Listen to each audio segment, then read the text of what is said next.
Il n'existe pas de pire ennemi à la motivation que l'incertitude. L'incertitude génère du doute, et le doute fait perdre confiance. Comme nous l'avons vu à plusieurs reprises, confiance et motivation sont deux compagnons de route indissociables. Mais la situation actuelle n'a jamais été à ce point incertaine. Qu'elle ait pu ou non être anticipée, notre impréparation évidente fait de nous les victimes involontaires d'une mécanique qui nous dépasse. Et c'est dans cette atmosphère trouble, tant propice aux discours alarmants et alarmistes, que se développe d'autant l'incertitude de notre avenir commun. La motivation fondamentale de notre organisme est double: augmenter le plaisir, éviter la souffrance. Mais dans l'incertitude, nous ne savons pas quel plaisir sera atteint, et nous anticipons d'autant la douleur à supporter pour y arriver. Nous sommes même capables d'amplifier, de surévaluer la gravité de cette souffrance hypothétique, de par notre imagination débordante.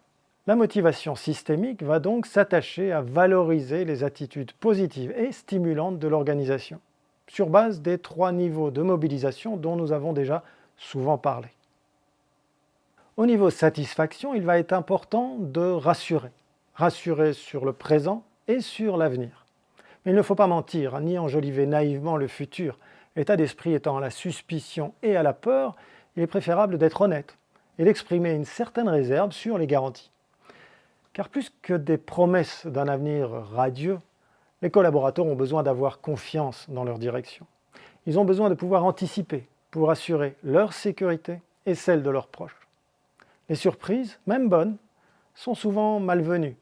Elles sont preuve soit d'un manque de transparence, soit d'un manque de maîtrise.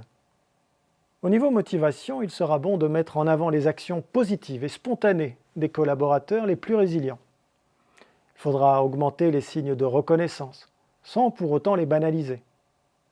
Tant que possible, il faudra favoriser les échanges pour tenter de viraliser les énergies positives de l'entreprise.